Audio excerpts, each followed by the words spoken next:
Welcome back, book nerds. This is Library Card, the show for people who want to think deeply about the books they read and get inspired to read more. I'm Megan Gliona. I'm here with Brian Brinkman and RJB. We've been at the cinema for the last few weeks talking about some killer films, but today we're back to talk about books, and RJB is also back. RJ, we need to know, are stories better when you're reading them on a train, slowly winding your way through the European countryside? That's such a good point. Such a good question. I will tell you that the one picturesque train that we took, the whole reason we added a diversion to Switzerland was so we could take this train through the Alps.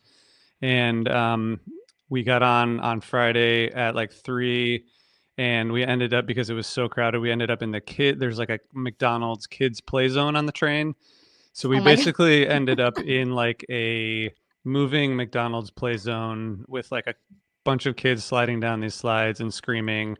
And I was trying to see around the play zone to see the Alps. And so I think the main lesson is like, things don't always end up exactly how you imagine them to be. That's very humbling. God, America follows you everywhere. It's crushing.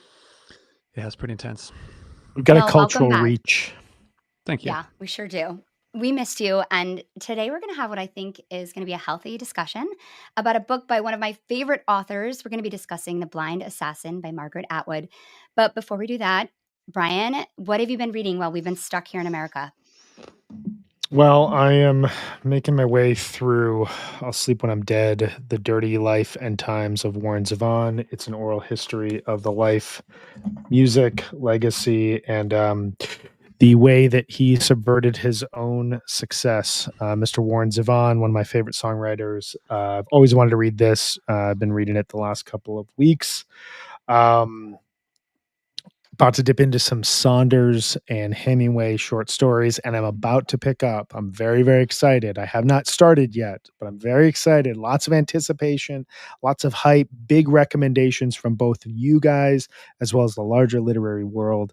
Intermezzo by Sally Rooney. That will be my next novel that I dive into. So next time we meet, I will be in that world, and I will let you know exactly how I'm feeling. Good, bad, mixed, who knows? We'll see. I'm stoked though. I can't wait to talk about that book. RJ, what are you reading now that you're back? Yeah, since we last talked, well, I obviously read this book that we're about to talk about, which we can discuss that experience. While I was gone, I also read All Fours, which was such a great reading experience. I thought it was such a fascinating book. And then I read Remains of the Day, which I told you guys is like it's a perfect book.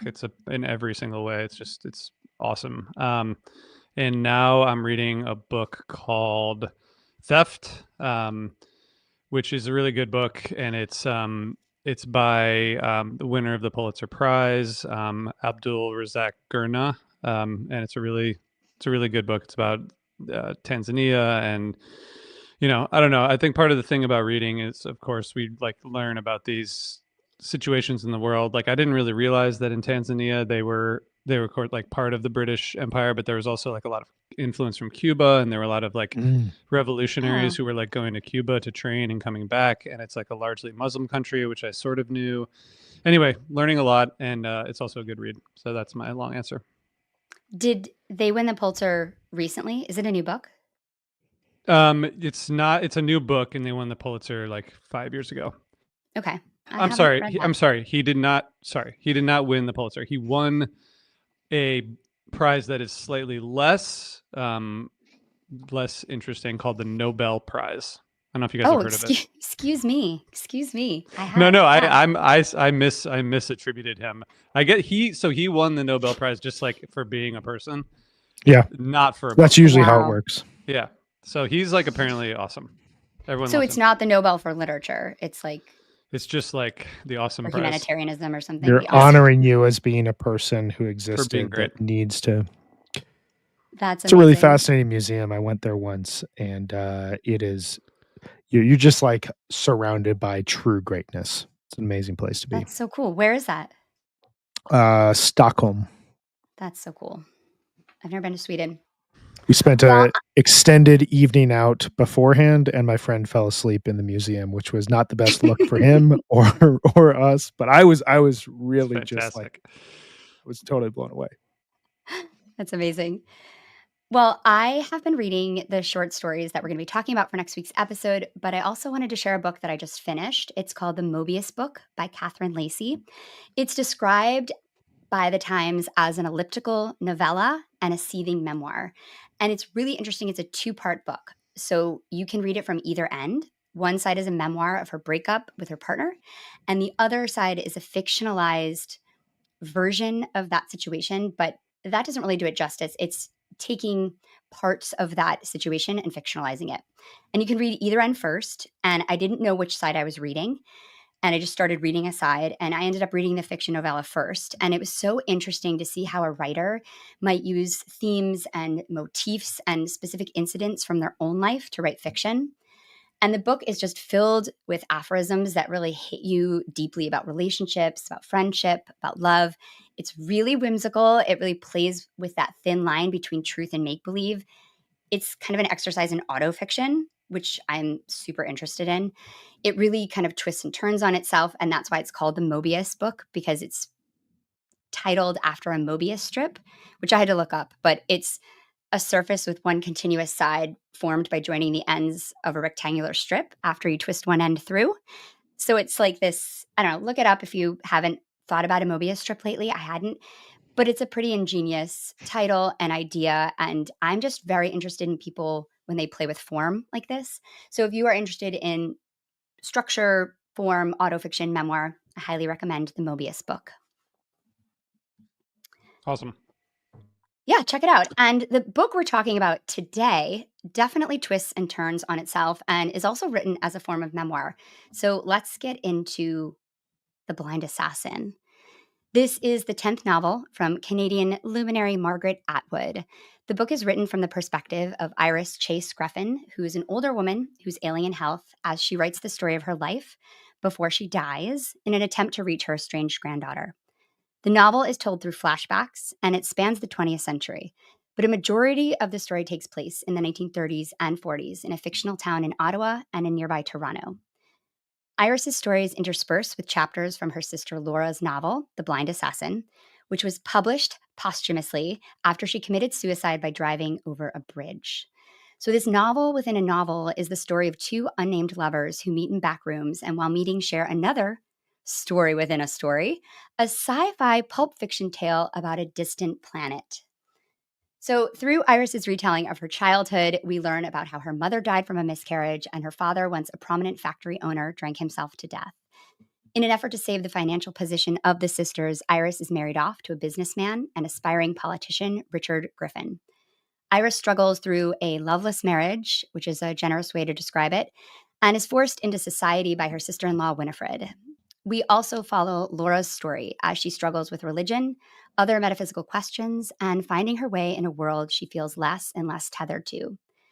It is revealed that Laura's struggles are not only internal, and as she is continually sent away for treatment, we learn more nefarious behavior caused her issues with her mental health and affected her physical safety. These revelations lead to the suicide of Iris's husband and Iris losing her daughter to his family. The Blind Assassin is a deeply layered, complex, potentially unnecessarily, and has a really big twist at the end, which you may or may not have seen coming. And I have to confess, I struggled to write a summary of this book because of its structure and other issues I have with this book. So I did want to start by explaining why I chose this book. Margaret Atwood changed the way that I think about literature. I read her first when I was 16 in English class. I read A Handmaid's Tale. And I had never read a book that immersed me so completely in a universe that slowly revealed itself and made me think about human rights, not only from a political lens, but also from a deeply personal one. I realized so many of the things I took for granted could be taken away using established historical precedent. It made me also realize that I had been missing a female perspective from almost everything I'd been assigned to read in school up to that point, and that female perspective doesn't have to be overly emotional. And I want to get into this. I'm going to put a pin in this because this is something I just recently connected based on a comment that Brian made to me offline about this book. and it kind of blew my mind. So we're going to talk about that in a minute. But I was really excited to bring a Margaret Atwood book to this podcast, knowing that neither of you have read her before. But like anytime you share something meaningful to the people you respect, you are really nervous to bring the right thing. And I really thought about this a lot. And I chose this book because I'd never read it. It won the Booker, and I didn't want to do Handmaid's Tale. And I have to admit, I regret choosing this book slightly because as Brian was entering this book into Goodreads, up popped my 2008 review on Goodreads. And he sent it to us, reminding me that I had indeed read this book in 2008 and I hated it. I gave it a 1-star review. So once I realized that I'd read this book before and I hated it, I was a little bit nervous that we were going to be talking about it. But Brian had already bought the book, so we were locked in and we were doing it. I also think this book just doesn't do so much of what Atwood does well, which is unfortunate. But I have a lot of problems with this book, and we're going to get into it.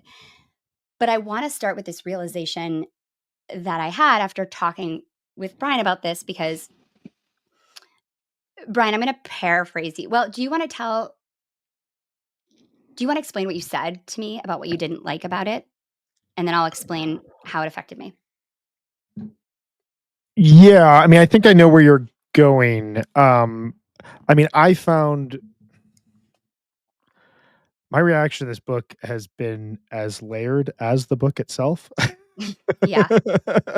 And I think that's pretty intentional on a writing standpoint. And I also think, like, from a male perspective, reading this book, it is a huge eye-opening and kind of vulnerable experience because of the way it's written, the lack of emotion at the core of it, combined with the oppression and trauma that is described within.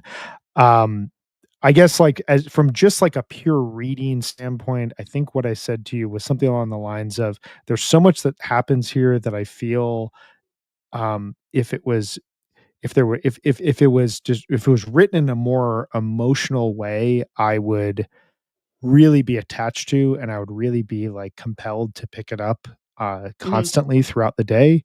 But because there's almost a and then this happened, and then this happened, and then this happened, and you're kind of drinking out of a fire hose for the entire book, it felt more of a chore to me than it did any sort of an enjoyable read, regardless of the content.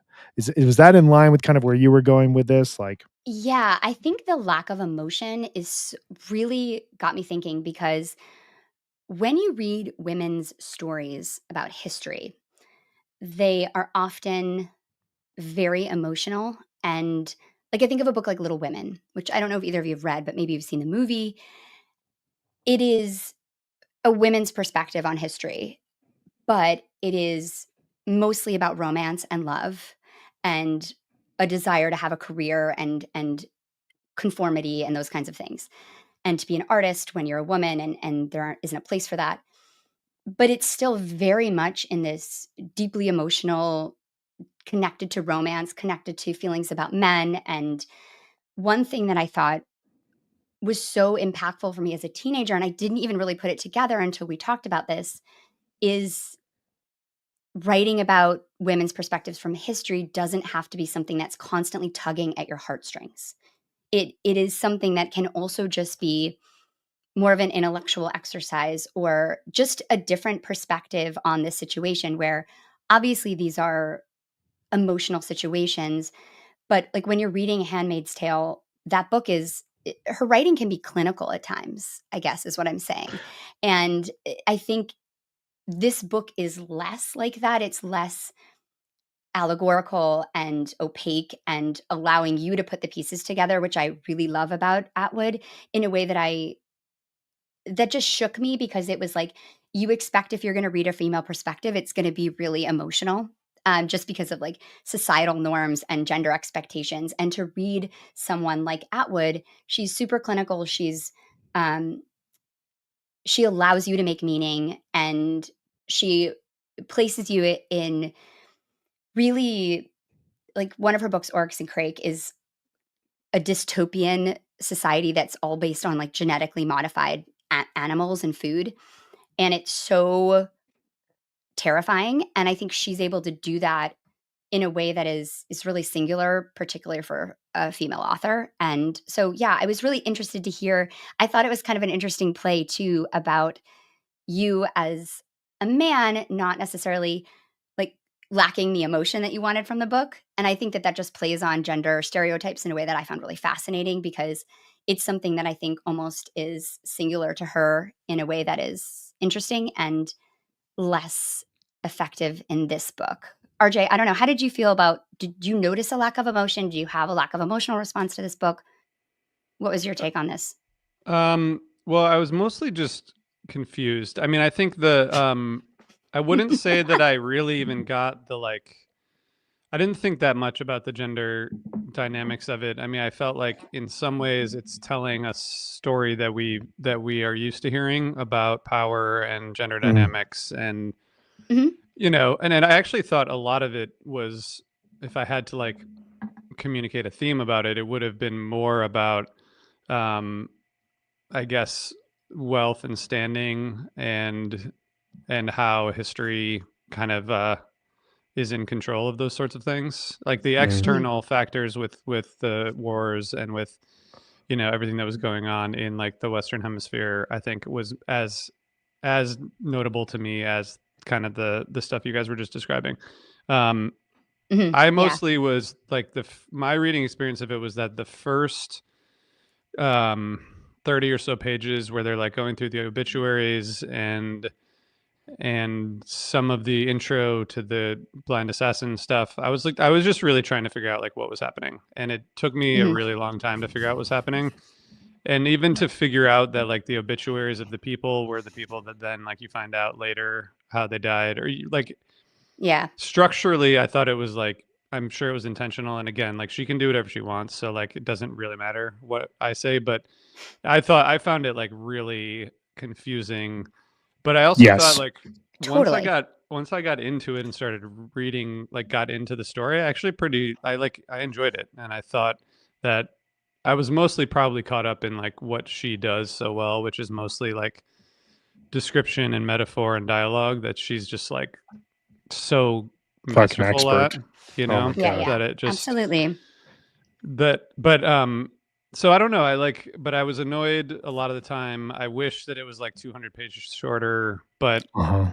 but I didn't Yeah. feel like maybe because I've watched all of Handmaid's Tale, like the series, so I sort of like, and I don't mean to this to sound like, you know, whatever, gender, whatever, but like I kind of get it. Like I kind of get what she's going But for. you know that Yeah. the first season is based on the book. The rest of the Handmaid's Tale series has nothing to do with anything she's ever written. You Yeah. just everybody Oh, knows that, right? yeah. Okay, I Yeah. just wanna make sure I because had no idea, but it's Yeah. only the I first season is basically her book, and then the rest of it okay. just goes off. So do not I think it's really unfair to, like, I account jumped any off of at that some to point because her. I was like, this is kind of ridiculous No, now. she didn't write any of that. She did not write any of But the that. first season is based on the book. The first season is based on the book, and it's Yeah. pretty close. Yeah. Yeah. Can I make a quick comp that I kept thinking about throughout reading this? Of course. Yeah. I just read Hernan Diaz's In the Distance, and I believe you guys read Trust, and Yeah. it was recommended by a really good friend who absolutely loved it. We actually hashed out our thoughts on it in the lot this last weekend, which felt really good to be like, "Hey, what did you like about this? What did I get wrong?" And the thing, like, this book is about a Swedish kid who immigrates to the U.S. with his brother. They lose each other on a ship on the way over to the U.S. This is in like the mid 19th century, and he ends up going around the coast, around the southern tip of South America, lands in San Francisco. And so his experience, understanding and being exposed to America is from the west to the east as America is being opened from the east to the west. And it's really esoteric and it's tons of symbolism and it tells the story of his whole life. And I felt the same way about that book as I did this, in that there were moments within both of these books where I was like, "My God, this is some of the most profound, incredible stuff I've ever read." But it just ended up feeling like, and then this happened, and then this happened, and then this happened, Mm. without ever like a pause for just diving into a moment in a person's life and living there and fully feeling that. And that describing the larger world that this author was trying to create, and that to me, combined with some of the structural stuff RJ was talking about, was like my initial critique of this. Like I kind of wish at times she had just said 1936 and what location she was in, 1997 and what location she was in, because like I felt like I was always trying to figure out I some know. math equation that I don't Totally. know how much that benefited the book, but go on. Absolutely. Yeah, I think that, I wanna talk about 2 things, but one of the things is something you said, RJ, I thought's really interesting about the power. Like, I think one thing the book does really well is talk about how women find power in powerless situations, and but it's interesting because you said that maybe that's been told before, and maybe that's true. I think the the interesting thing about Atwood and why she's, I think, really seen as such a luminary is because she says things that haven't been said before because she's a genius at looking at history. She's incredibly well read on history, and she uses historical precedent to inform all of her kind of sci-fi dystopian worlds that she creates. And I think that that is maybe why she has this sci-fi pulp fiction novel within this other novel within the novel, which is to me just like way too many stories within a story. Like it's just too much. It's asks too much of a reader to continually like push into another story within these stories. I think that's a huge problem.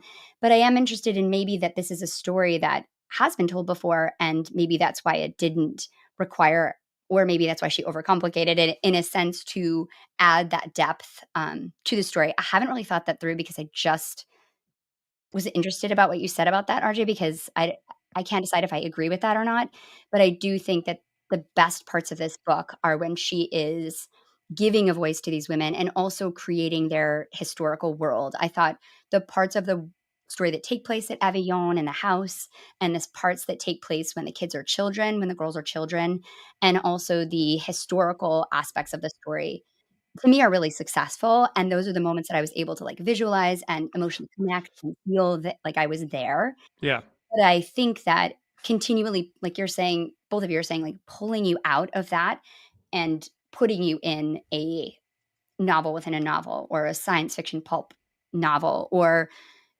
continually or a newspaper article. There's even newspaper articles in here. So there's so many types of lenses that you're viewing the story through that to me the story becomes fractured. I think she's so good at subverting genre, but this is like a family saga, but she's also got, science pulp fiction, detective novel, confessional romance, newspaper reporting. It just becomes like too much to me. It's a And bit showy in that sort of way. Like I can do all of yeah, this within one book. Yeah. exactly. It's like too many threads and too many devices and it just ends up making the story feel muddled to me. And I think that it takes away from what she's really good at, which is almost like more direct allegory that allows you to put the pieces together. So that to me was really the biggest problem kind of this book. Yeah, and I just to go back to what I said, I guess the it being done before is I should revise that by saying it being done in books that I've read recently in a way that Yeah, was yeah. like so if like just from books like The Safe Keep and All 100%. That was a Fours prompt and for like me. Audition and The Dream Hotel, which I know you guys haven't read yet, but books that put this like the female perspective into places that I've never really considered before.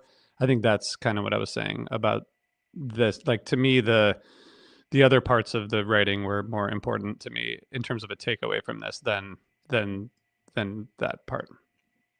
Absolutely. What did either of you have things that you really liked about the book? Brian, what did you really like about the book? Or is there anything you liked about the book?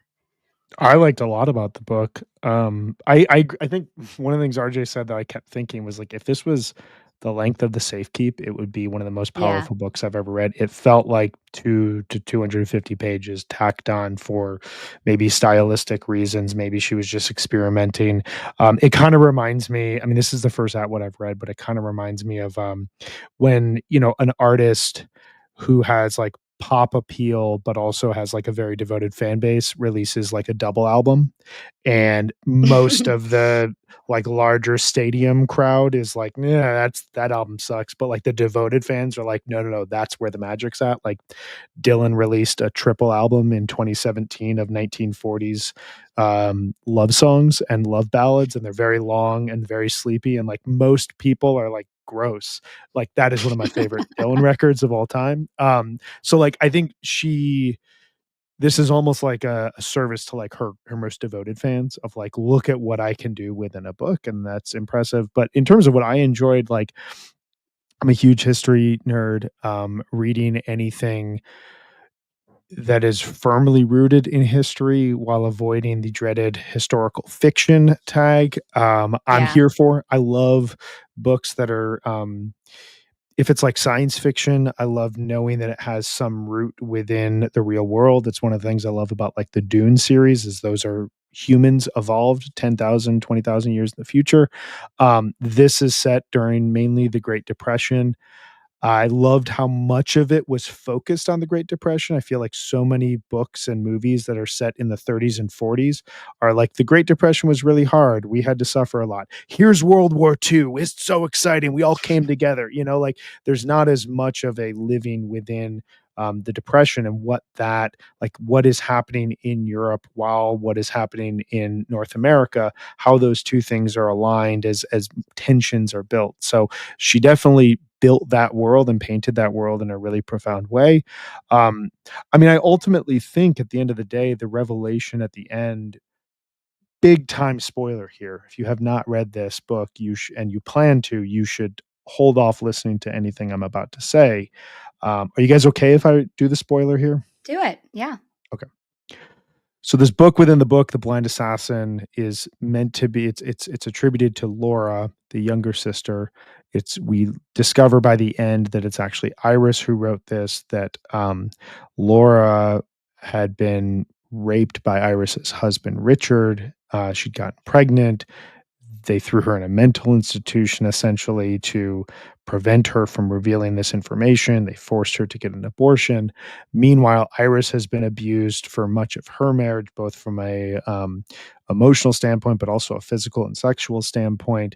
Iris flees with her daughter, and then her life essentially unfolds from there because she doesn't have power, she doesn't have money, she doesn't have influence. She's able to live kind of a quiet but um, really simple life afterwards. She doesn't have the luxury she had. And for me, the thing that ultimately blew me away the most about this is, and I think this goes hand in hand with the lack of emotion that preceded this discovery, is that you never see, at least I don't really encounter, like I read a lot about power and I read a lot about like powerful situations, powerful people.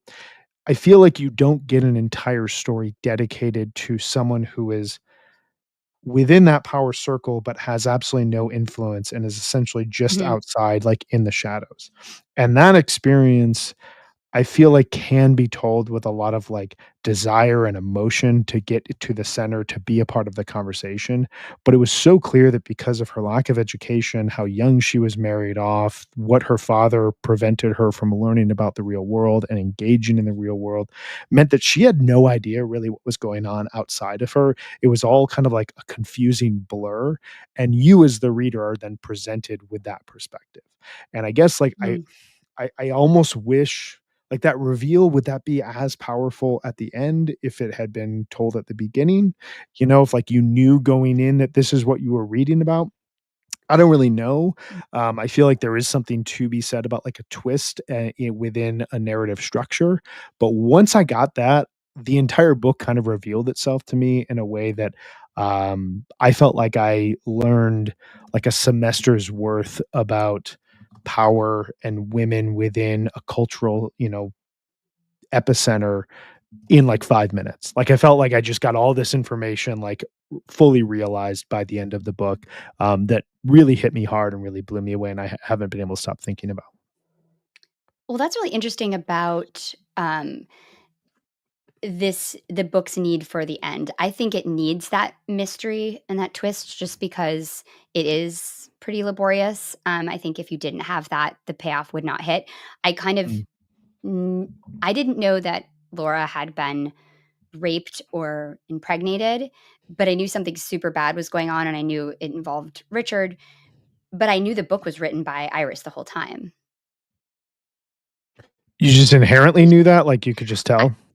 yeah, because I didn't read her character as blurred on the outside the way you described it. I saw her as someone who was taking a lot of agency considering her incredible lack of power. And she was having an affair the entire That's true. time. Yeah, yeah. And she was in love with someone and she was finding ways to be with that person, even though it was really hard. And she was also continually attempting to like help her sister and not always doing as much as she could, but I think her situation was really thwarted. And so for me, I saw her as someone who was actually pretty had a lot of agency and pursued needs and wants despite huge risks. I mean, her husband was institutionalizing her sister. That is like pretty big stakes if you are cheating on that person, like what they might do to you. So to me, I felt like she was taking massive risk and showing a lot of agency. But so I assumed that the book was about her, that the book was about her and her affair the whole time. But RJ, what was your experience of the twist and the end of the book? Yeah, I mean, I guess about halfway through the book is when I figured out that it was actually Iris who was the Yeah, so once she revealed it in writing, it felt like I already knew that. And then I was like, so yeah, this could have happened like 150 pages ago and exactly, we'd all be exactly. in the same exact place. The thing that Hmm. I was confused about or that I didn't know, I guess, is that even up until the end, I thought that The Blind Assassin was going to be the book about the like space world. Like I didn't realize that The Blind Assassin was the narrative of the meetings along with the telling of the story. Well, it's kind Uh, of both, right? Well, I think we're supposed to Or no, it's understand that just a it's like character it's just in the like those chapters are the book, which I like yes, I kind I of Right. knew that. Oh, so as I you was did. reading, I was thinking that like we were going to find out that the book that Laura slash Iris wrote called The Blind Assassin was actually the story of the like world that they were telling to each other Oh, and okay. not like the story of their affair until I realized like then how would everyone know about the affair if that wasn't part of the book? Right. But like Well, but that even though that they did were add, like, a labeled, layer of confusion Yeah. because it was like it's a yeah, book within a book, but the book, they're telling the story of the book within the book. Like, there was a Yes, lot exactly. there that you yeah, and then you picked up find out on it, later yes, but that the yeah, book within a book was then published separately as its own like pulp, right. Right. space And that novel. But and the book about their affair was named after a character yeah, in the space book.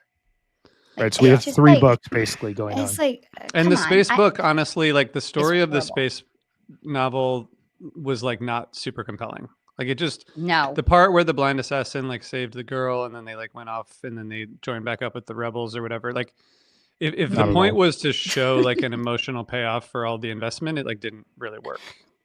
Well, that's a huge problem I had because it wasn't that is the only reason you would do that, in my opinion, as a very successful fiction writer on my own right. Yeah, right. So I'm just saying, as a reader, the only reason you would do a story within a story is if the theme is somehow connected to something you want the reader to understand Yeah. in the other Right. story, right? Yeah. I never pulled that out. Obviously, there's like the women's whose tongues are getting cut out and they're being sacrificed. So there is like an idea of like women without voice and power being used to, in society in that way. But the story is so boring and every time it started, I would just completely disassociate while I would read it and I did not care about it. I hated it. I felt like it was sometimes she would set up this beautiful space where you could imagine these two lovers in this dingy room, but their attraction and need for each other was so intense that it like superseded that. And that to me was so powerful. And then I'd be in that moment, and then all of a sudden I'd have to start listening to this like horrible space story. It just to me was frustrating. This is a Yeah. bad comp, but you just finished Slaughterhouse-Five, Yeah, I did. which which Vonnegut, and he does this in Sirens of Titan as well, and a lot of his books, where he uses actual events on Earth of people Yeah, being oppressed, and then takes that story into science fiction and talks about both oppression, but also how society can essentially and humans can essentially advance beyond the need to oppress each other into essentially a um, not an afterlife, but like a continual source of pleasure and happiness and peace, and that it is possible. And I always find when I read his books that I'm as compelled by the science fiction as I am by what's totally. happening on Earth. Yeah. And I Yeah. felt it was the Yeah, complete opposite. Like I was really excited when I found out there was a science fiction element to this because I'm not incredibly well read in science fiction, but I do really like it when it's well told, when there's world building that's really creative. I felt like the world was flat and two-dimensional, and there yeah. was like it was really frustrating to just like try to understand what was happening as I was reading these segments and like what do these really have to do? Like it's going slightly parallel with where the story is going, but it's also just like I don't know. It was a lot more work than I feel like including a science fiction novel within a pretty dire story to begin with should be.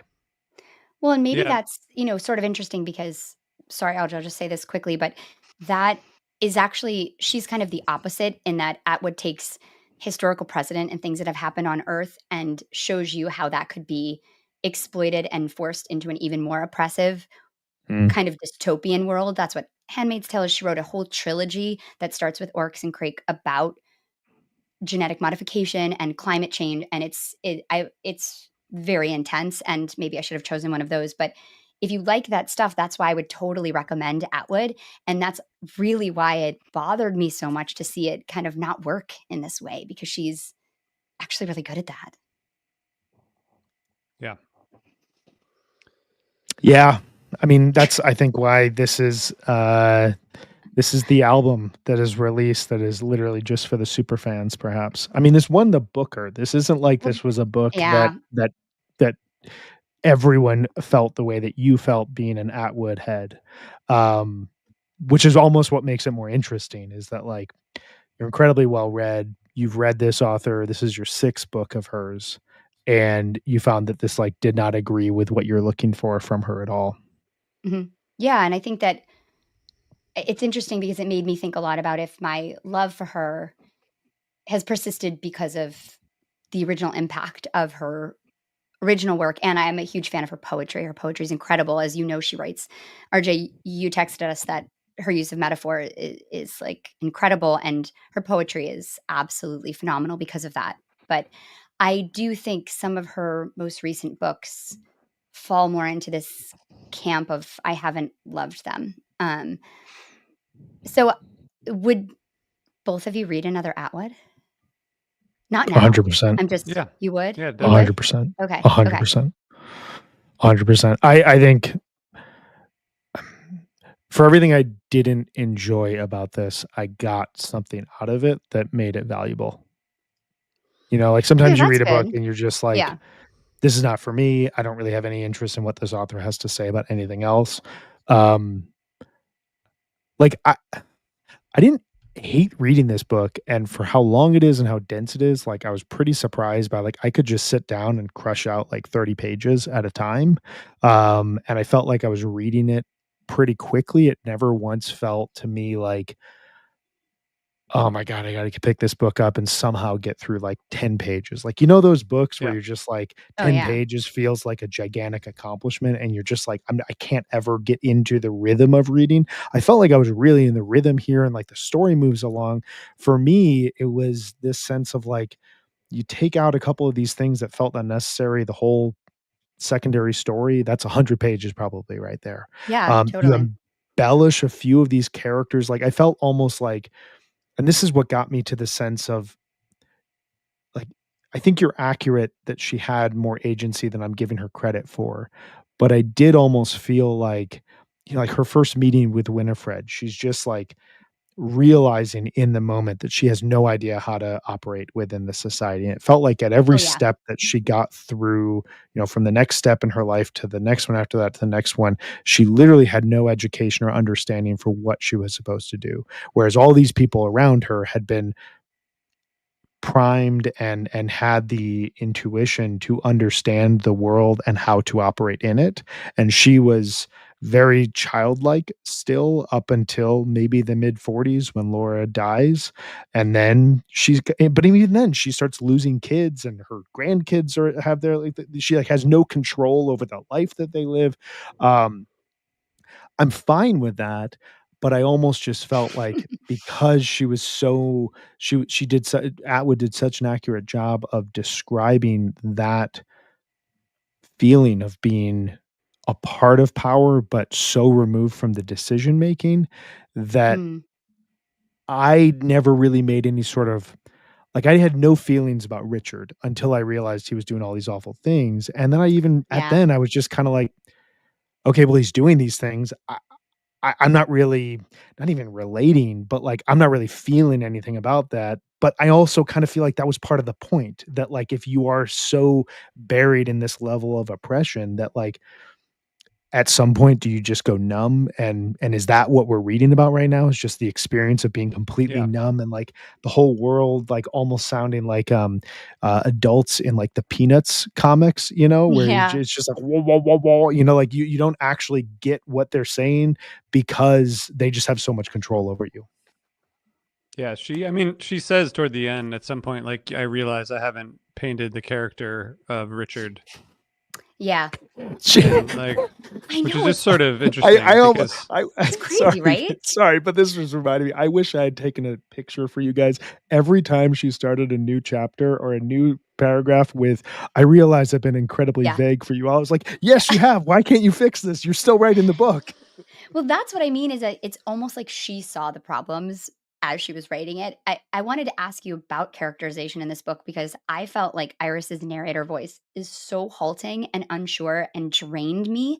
I think that it if you're gonna write a story from a perspective of one person, they have to be sure of their perspective. And I understand that she's trying to maybe communicate that, like you're saying, Brian, she has less agency and she is a pawn in so many of these situations. But if you are without that, you still have a strong perspective within that. And I felt like she was apologizing a lot as a narrator, and I just felt like it really took away from that. And I didn't feel like anyone in the book was like, I thought Laura was the most interesting character and the most kind of provided the most depth, and even that to me felt lacking. But I don't know how either you felt. RJ, how'd you feel about the characterization in the book? well, I think if she was trying to like make Iris into someone who was like basically on her deathbed, it was good, because that's the way it read. Maybe. It Right. was very much like someone who was like That's kind of Right. such a good way to put it. like she was kind of just like Totally. too tired to like do it, which I Yeah. but I felt it. Like I felt and again, like her description and her use of description and in language is just amazing. So like Yeah. I felt like I was in that, little house with her the whole time. So, I think in that sense, and like on the road trips with the guy, when they went to Toronto to see the lawyer, like there were these moments that I thought were just like so masterfully done in terms of description and really like world building, like Brian said. So I thought, but I think if it seemed to be the point that this person was like didn't really have the energy to be the narrator, Yeah. but had to. That's the way it read to me. But I do That's think so interesting. the most interesting parts of it to me were the parts with like in the like the meetups, that minus the space stuff. Like I thought that those, Mhm. because that's when you got Mm. the context that Brian was talking about what was happening in America at the time. You got like you Totally. felt the apartments and the diners and the streets and the alleyways and all that. Like I thought I that was loved like that. that was kind of what I think worked best. How about you, Brian? Character development, thoughts on that? I mean, I think that I think RJ is so spot on. Like if the point of this was to read from someone who is exhausted and trying to just like remember their lives, I think that she nailed that, and that's a huge accomplishment in of itself, even if I didn't find it the most compelling voice to read a story from. Yeah. Um yeah, I felt like character development because A, there were so many different characters. B, I think that she included a lot of just unnecessary descriptions that built this world, but didn't make me feel attached to it at all. It's almost like she wanted me to fully see everything. That when you got into characters, there was a part of me that was like, as we were being introduced to people, because we were being introduced to so many people, is this person of meaning or not? And it wasn't until maybe 100 pages later that I was like, oh, we're still talking about this character. They must actually matter. Um, like another quick I want to make just on it. Uh, RJ and I both read Dream State earlier this year, and I don't want to continue attacking that author in any sort of way, but like I think my ultimate conclusions of that book is that it is um, not a very uh, it's almost like, a really, really, really good summer road trip or beach read. And I Mhm. mean that in the best way possible because I still think about those characters. I still think about the way I felt in that book. I cried at the end of that book. Like, I actually, like, emotionally was attached to that book while also being like, "I don't think that you have the chops to, like, take the leap that you're trying to take here." Or, "I think that you're trying to do something new writing for yourself that is not totally working on a structural standpoint, but I'm willing to give it to you because you're ultimately going to give me the feels." And this book Mhm. was the opposite of that, where like I think she's an absolute master. Like this is someone who seems like writing is more um, of a like scientific endeavor and more like Yeah, mathematical and like totally. academic than it is feeling. And that's just saying this reading one of her books, but the No, that's lack of super on. feeling.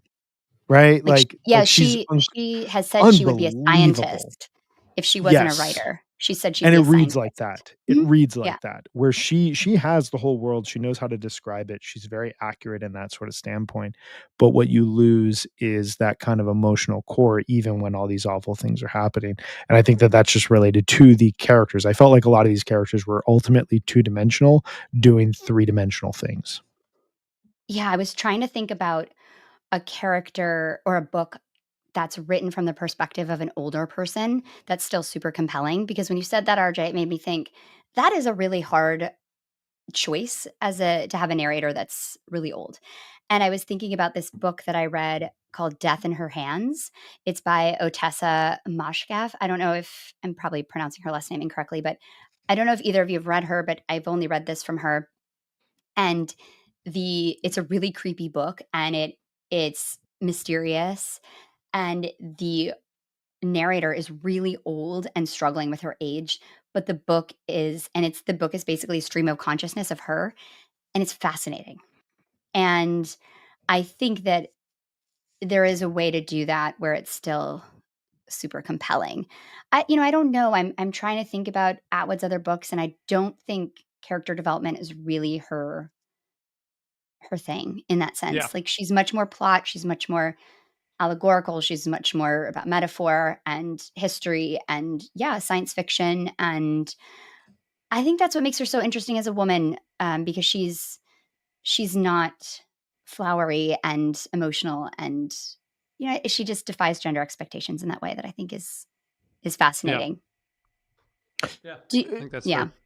I think that's very fair, and I think that's like that's very needed. I think, yeah.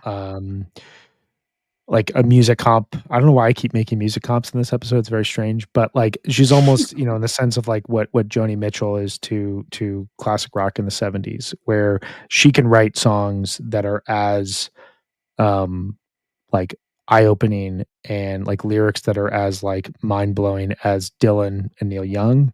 Um and as a result, like and she's also, like, carved out this, like, corner of the music universe where she can experiment like a large, like, very successful male, Mhm. musician can, in a way that, like, I think that women emerging in the rock world at that point in time were oftentimes pigeonholed. She's created a pathway for herself to experiment and approach music from a kind of scholarly standpoint.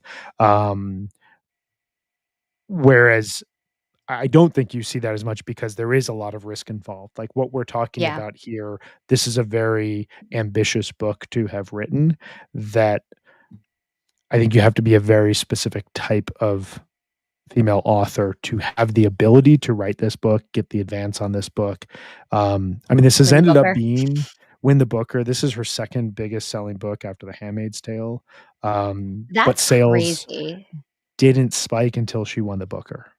So like Yeah, and I feel like the Booker was a Lifetime Achievement Award in this instance, honestly. that happens Mhm. a She'd been lot, like with the yeah, Oscars, like, yeah. you know, you get a lot She'd of been you get a lot nominated of multiple directors who get times. like best director for like not their best movie, but Yeah, they're like fifth best movie because they're like, okay, we have to finally give it to them. yeah, I think that that's true. Do either of you have a lasting image from the book? I mean, I think just those kind of meetups in different places, like in the hotels, that would probably be the lasting image. Although I did want to read a couple quotes from the book at some point if I'm allowed to. Do it now. Do it, my man. Do Um, it. well, If I'm allowed to. just to show I'll like allow it.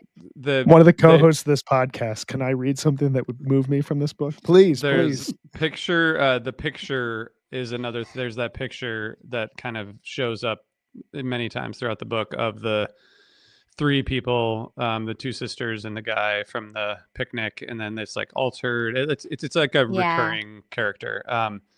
I think this is toward the end maybe, but she talks about the picture and like rediscovering the picture, and she says holding her hand over the picture, she can still feel the heat coming up from it, like the heat from a sun-warmed stone at midnight, which I think is like you start thinking about like what would a sun-warmed stone feel like, in the middle of the day, and then what would it feel like at midnight, and just like the use of that kind of simile that really like makes you feel what she's trying to communicate. I think she does that like so well. It's really like she does that throughout the book. Another like one about the kind of the history and the times they were living in. This one's like more basic, but she said it wasn't so easy though ending the war. A war is a huge fire. The ashes from it drift far and settle slowly, which is just like a really simple yeah, but it's effective gorgeous.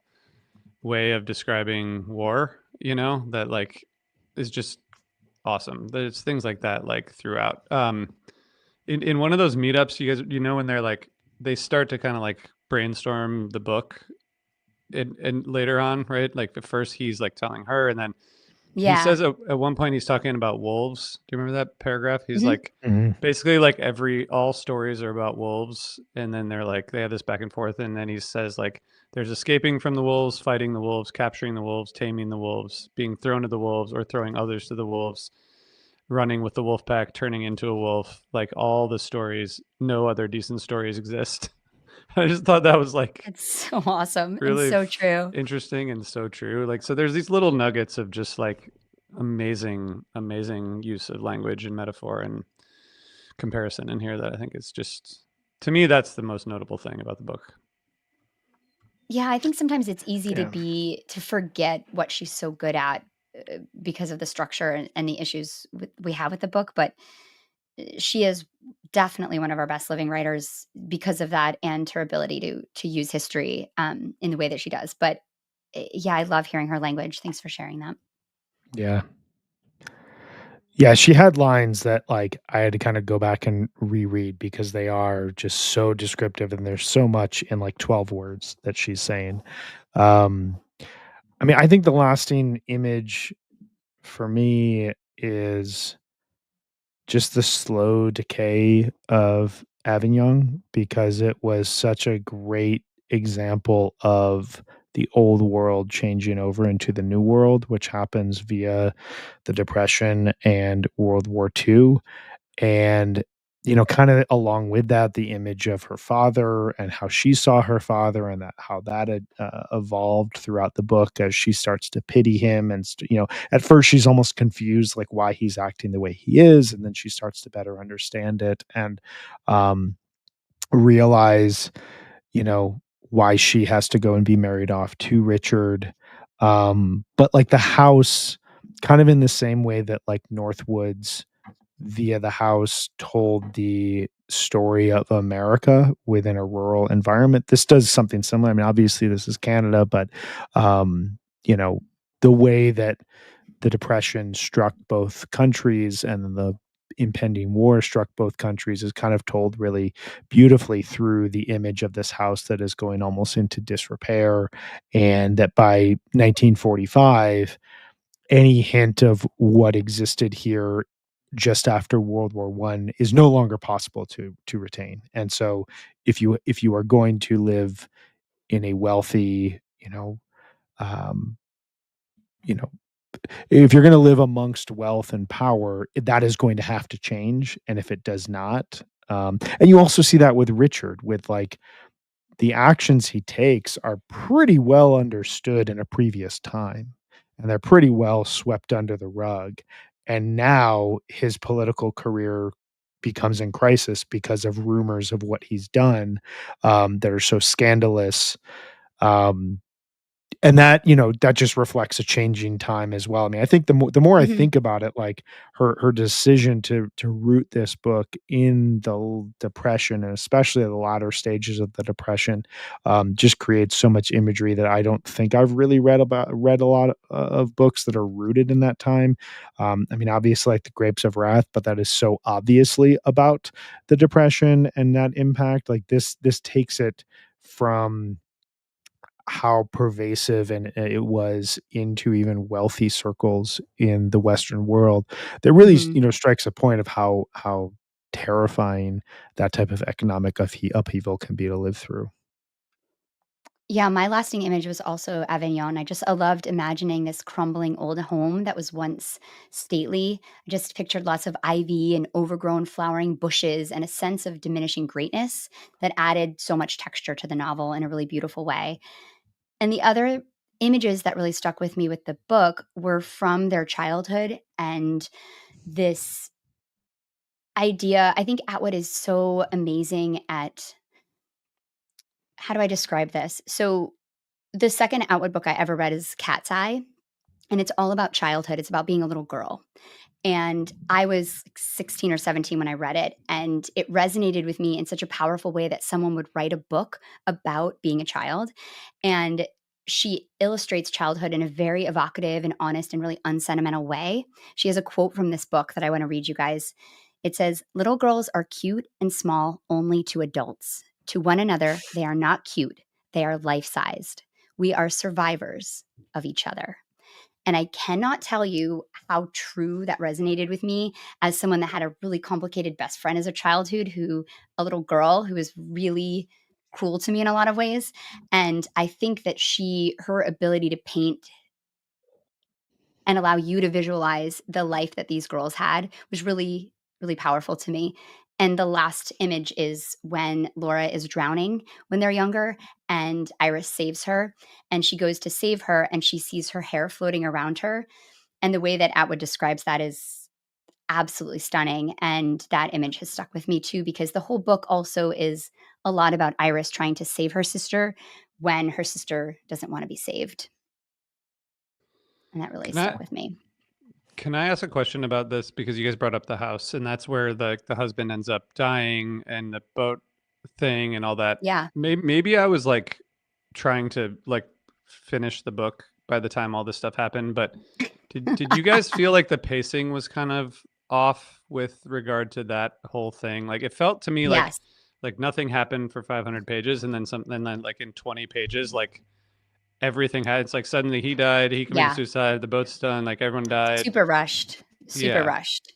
And you couldn't take it in. And I think that's a little bit, Brian, what you were saying about it feeling like, and this happened, and this happened, and this happened. Because at the end, it was literally like dominoes, and you could barely process it.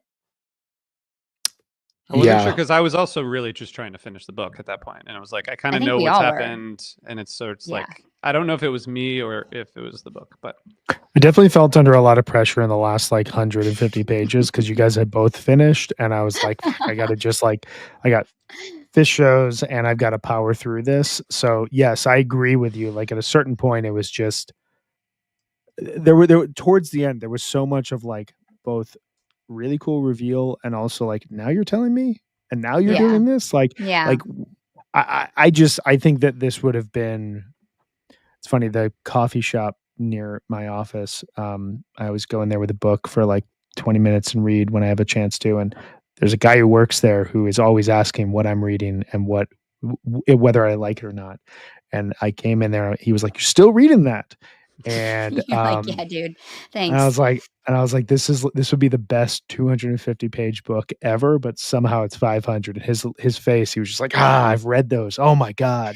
Um, where you're just like, I get it, but I also don't because you haven't told me, but I also get it. And I wish you would have just like been a little more economical here. Yeah. yeah. Okay. So, what are some other books that this reminded you of, or maybe were did this in a more effective way for you? Books, movies. What have you got, Brian? What do you have? I don't know. I don't think I've ever really read. I mean, movie wise, I think it's a little bit easier.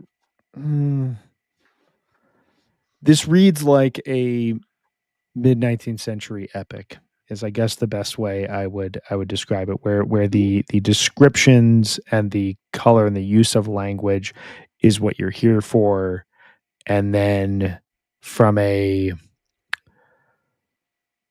like character development standpoint, you're almost thinking about them after the fact. I don't have an immediate comp for this. I apologize, but like It's I okay. literally haven't read it or read anything like this. RJ, Yeah. how about you? I think like Rebecca is something that comes to mind just with the house itself, like this Totally. kind Oh of the yeah, and there's power like a of the house. mystery.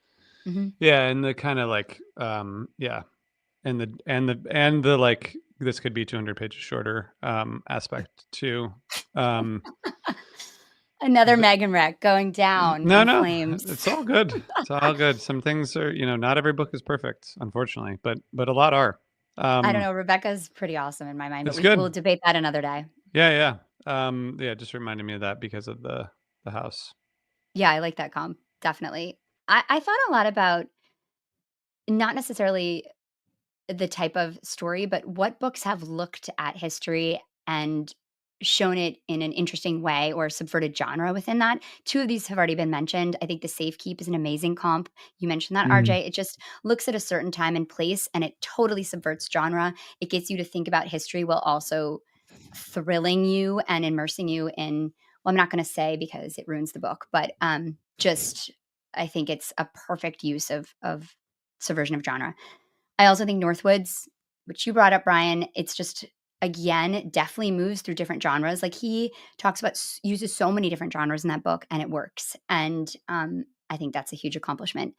The other book that I wanted to mention is All the Light We Cannot See.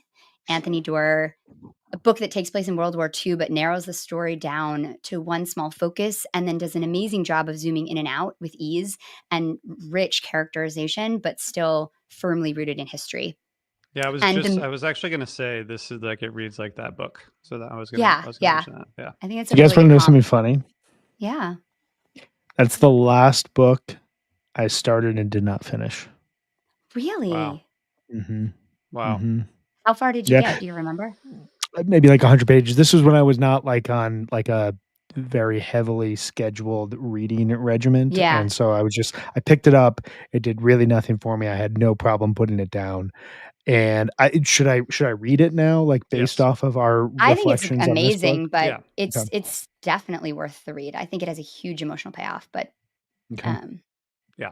I It's read great. it 10 when it came out 11 years ago or whatever, but I liked it a lot. I Cool. read it like 2 or 3 years ago. It's great. Yeah, it's a really great book. As someone who likes history, I think you'll dig dig that Yeah. part of it a lot. It's just funny that like there was no world where I was going to put this book down before I finished it, even with how I was feeling as I was reading it. And I can go back just like a couple of years to when I was like totally comfortable being like, no, I'm not reading this book. I'm not doing this. But there are rules here. I couldn't do Yeah. that with You didn't have Times a library cards, choice change. you this know? time. I I didn't have a wonder if you choice. I wonder if you wouldn't have finished it if we weren't It's podcasting about it. We'll never one know. one star book after I bought it, amazing stuff. But I did not give this 1 stars. I want to be Okay, very clear. so what did you give it? What did each of you give it then? And you can do a half star even though Goodreads does not allow us to do that because what the Can hell? we start getting the half Come star availability in Goodreads? on. What I've is the asked. point here? I What are don't you I've asked. understand. thinking? I've It's asked on You've so asked? unbelievable. Yeah, I've Well, we tried. should all continue to ask. We should inundate them. But RJ, what did you rate this book on Goodreads? Or what I would you if you I could use think I half rated star? it as 3, and I probably would have done 2.5. Okay. That's basically where I'm at. Yeah. I feel Two and a like, half. yeah, I tend to, if it's a half, I think then did I enjoy this more than or less? Like, did I finish this with like some level of anger and I'll reduce it, or some level of happiness and like happiness? I read this book more than anything, and so I bumped it to 3 because of that. I think Okay. it's a really fascinating story told in a really frustrating way. So on second read, I will say I'm a much more engaged, thoughtful reader than I was in 2008. There's no denying that. I would give it 2 stars because it's, to me, ultimately incredibly disappointing from an author that changed my reading life. So I expect more from you, Margaret Atwood, and I'm gonna do 2. Um, so is there anything we haven't talked about that we want to before we move on? Did No, we cover it all? I'm genuinely very thankful that I read this book. Okay, great. I would love to revisit another Atwood book in like a year or 2, and I'll do a better job of choosing it. Although I think this conversation was interesting despite 2-star rating that I gave the book. I think it's interesting to dig into 100%. why a book isn't great sometimes.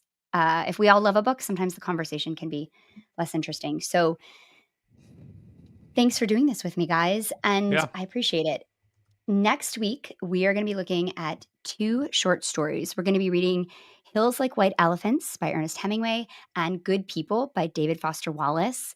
I read Hills Like White Elephants this week. I'm very excited to talk about this story with the both of you. That'll be next week.